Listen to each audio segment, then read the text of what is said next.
E essa viagem do Bolsonaro para os Estados Unidos está dando o que falar, né? Tá gerando muita dor de cabeça, muita enxaqueca, muita dor de cotovelo na esquerda.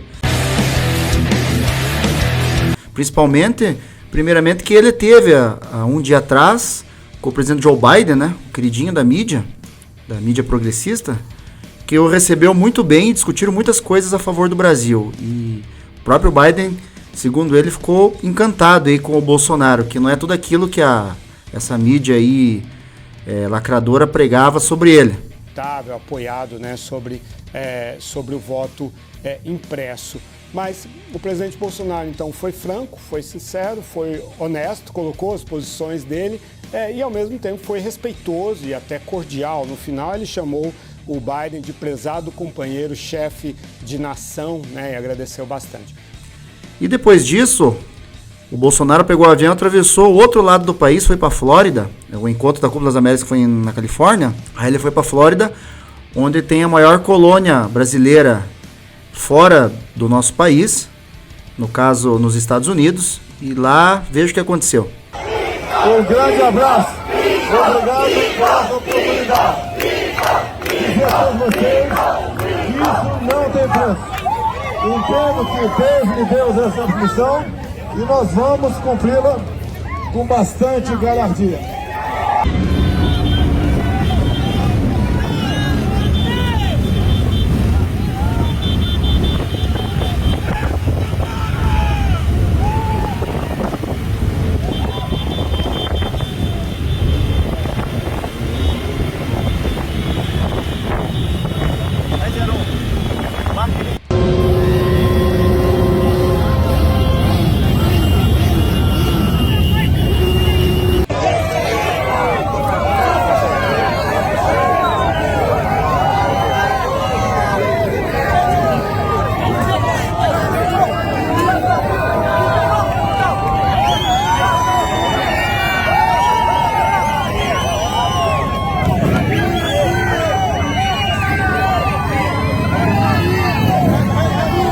Bolsonaro participou de uma motociata aí, uma gigantesca motociata, e reuniu aí milhares de brasileiros.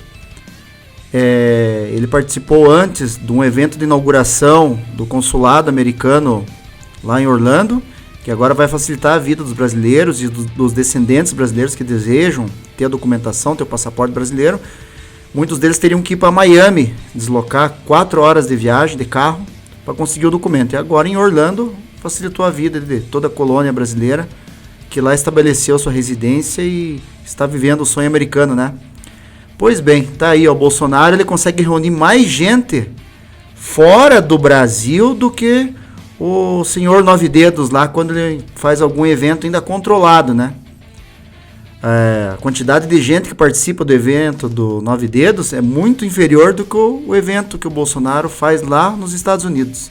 Só olhar as imagens aí que está circulando o dia todo aí nesse sábado. E também mostrar um ato falha aí que vai ficar na pauta, né? Não vai sair da pauta, que o Bolsonaro fez sobre o encontro com o Joe Biden. Tivemos um bilateral com o presidente Trump, desculpa o ato falha, Joe Biden, tratando, vai ser um escândalo na imprensa aí, né? Provavelmente, porque como eles não têm assunto para denegrir a viagem do Bolsonaro aos Estados Unidos, eles vão usar esse ato falho. Um assunto que chamou muita atenção no início desse final de semana foi o ofício enviado pelo ministro da Defesa, o general Paulo Sérgio, alertando ao TSE, em especial o ministro que liberou o Lula, o Fachin, que 224.999 das 577.125, ou seja, 40% das urnas que estarão disponíveis para a eleição desse ano, não foram submetidas ao teste público de segurança, o TPS.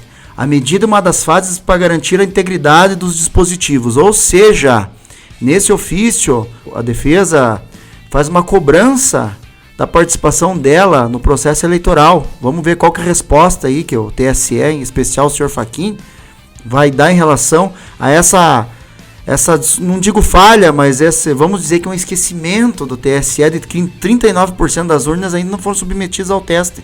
Então o que dá para pensar sobre isso, né? E o Bolsonaro declarou hoje que vai conversar com a defesa porque alguns ministros deram piti E o representante desses ministros no Congresso, que é o senhor Randolph Saltitante, surtou nesse sábado e pediu uma convocação da defesa para esclarecer o ofício ao TSE. Olha a matéria do Poder 360. O ministro Paulo Sérgio Nogueira disse ao TSE que Forças Armadas não se sentem prestigiadas no processo eleitoral. Diante disso, aí o saltitante surtou, né, como sempre, a gazela saltitante. E o senador Randolfo Rodrigues protocolou neste sábado, 11 de junho, um requerimento na Comissão de Assuntos Exteriores e Defesa Nacional, solicitando a convocação do ministro da Defesa Paulo Sérgio Nogueira. No pedido, o congressista pede que o ministro preste esclarecimentos sobre as declarações enviadas em um ofício ao TSE sobre as urnas eletrônicas. No documento enviado na sexta-feira, Paulo Sérgio Nogueira disse que as Forças Armadas não se sentem devidamente prestigiadas por atender ao honroso convite do TSE para integrar a CTE, Comissão de Transparência das Eleições. As Forças Armadas enviaram 7 recomendações ao TSE, mas elas foram rejeitadas em 9 de maio.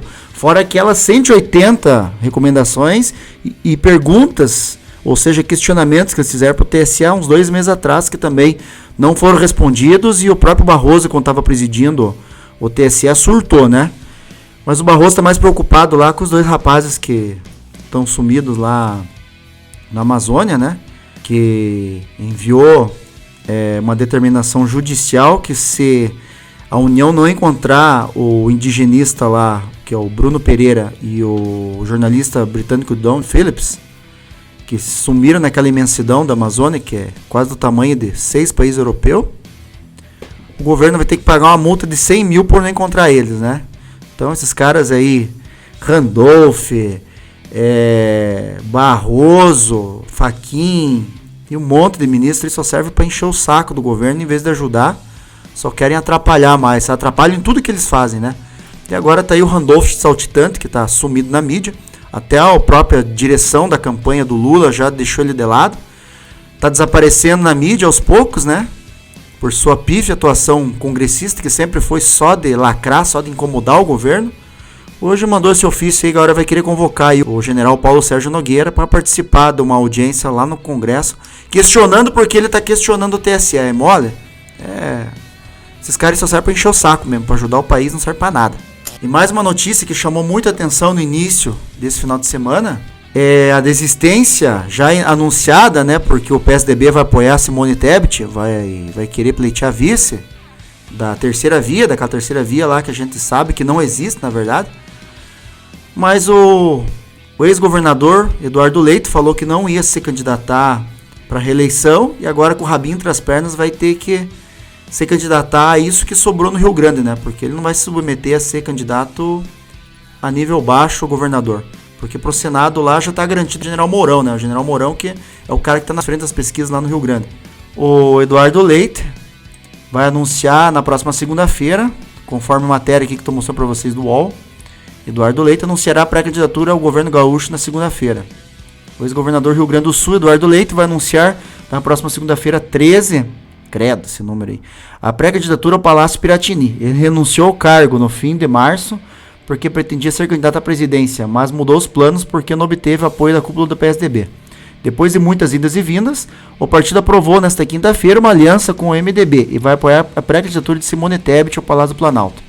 Pois bem, né? Vamos ver se a gauchada vai lembrar dele, já que ele quer se colocar de novo candidato contra o Onyx Lorenzoni, que é o candidato do Bolsonaro no Rio Grande do Sul. Vamos ver se essa gauchada vai lembrar do que ele fez aí. Olha o que ele aprontou nas gôndolas dos supermercados durante a pandemia. Ele mandou simplesmente lacrar as gôndolas dos supermercados para as pessoas não comprar comida, para não poder de repente ir nem no mercado. Quanta gente que foi presa na rua só por passear na praça aí, mesmo de máscara, longe de todo mundo. Ele foi um dos governadores que cometeram esse tipo de barbaridade. Mas o pior foi isso aí, ó. O povo não podia comprar comida no Rio Grande do Sul. Então vamos ver se a gauchada vai lembrar, vai bater palma para ele e vai apoiar ou não a candidatura aí do Eduardo Leite, que teve que voltar para o seu estado de origem, com o rabinho entre as pernas para ser candidato. Igualmente o Moro fez aqui no Paraná, né? Que é um assunto que já foi falado no outro vídeo. E para encerrar nossos drops políticos desse final de semana, eu vou mostrar um vídeo aí do Hélio Negão. O Hélio Negão que relembrou da situação do vereador Renato Freitas, que está cozinhando a cassação dele, graças a uma liminar ganha junto ao Tribunal de Justiça aqui do Paraná. Enquanto isso, o vereador de direita Éder Borges foi cassado em 4 dias, condenado lá por um processo antigo de 2016, porque ele publicou um meme de uma bandeira vermelha que estava na frente de uma escola que estava sendo ocupada. Por causa disso, o Éder Borges perdeu o mandato dele.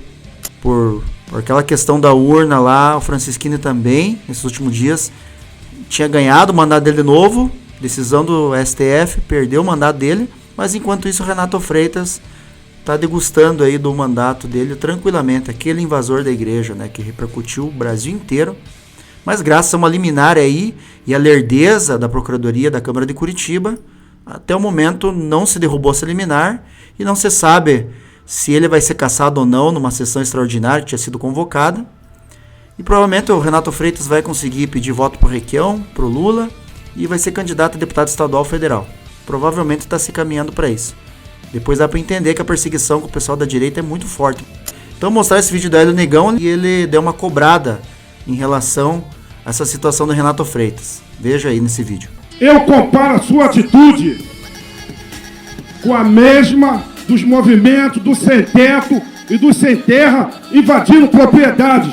Acho que tá por isso que eu conseguindo ouvir os outros, a pena máxima e comparo como terrorismo e pena máxima ação como essa sua. Pessoal, gostaram do vídeo? Eu quero mandar um abraço aí para um cara que me inspirou muito a ter coragem de criar um canal e falar desses assuntos com vocês, que é o youtuber Bruno Johnson, grande youtuber aí conservador, ele que é do Rio de Janeiro.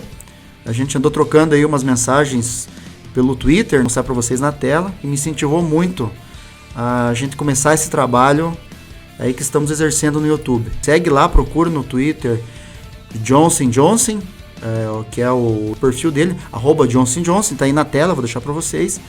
E no YouTube aí prestigia o trabalho dele, um trabalho aí magnífico, que é Bruno Johnson, o canal dele, e que eu considero que ele, pela desenvoltura que ele tem, pelo conhecimento político que ele tem, das discussões que ele exerce no canal dele, pra mim ele tinha que estar numa Jovem Pan da vida, ele não tinha que não estar só no YouTube, pra mim tinha que estar participando aí do Pingo dos Is, do Morning Show, desses programas aí de renome da Jovem Pan. Eu acho que a Jovem Pan deveria olhar pro Bruno Johnson e de repente prestigiar a desenvoltura dele, a inteligência dele que ele tem para fazer os vídeos. Então um grande abraço para você, Bruno Johnson. Você, como tantos outros aí youtubers que eu gosto muito, Paulo Marisa, Gustavo Gayer, a Bárbara, são pessoas aí que me influenciaram para criar coragem e começar esse canal aqui. Meu nome é Bruno Johnson, comunismo aqui não, vamos nessa. E a você que está nos assistindo, eu agradeço muito aí pela sua audiência. Siga os canais aí que estão começando do jornalismo independente. Agradeço aí se você curtir, compartilhar, pegar o link, mandar para seus amigos aí nas suas redes sociais. E esse é o recado dado aí. Desejo um ótimo final de semana para você e até o nosso próximo vídeo.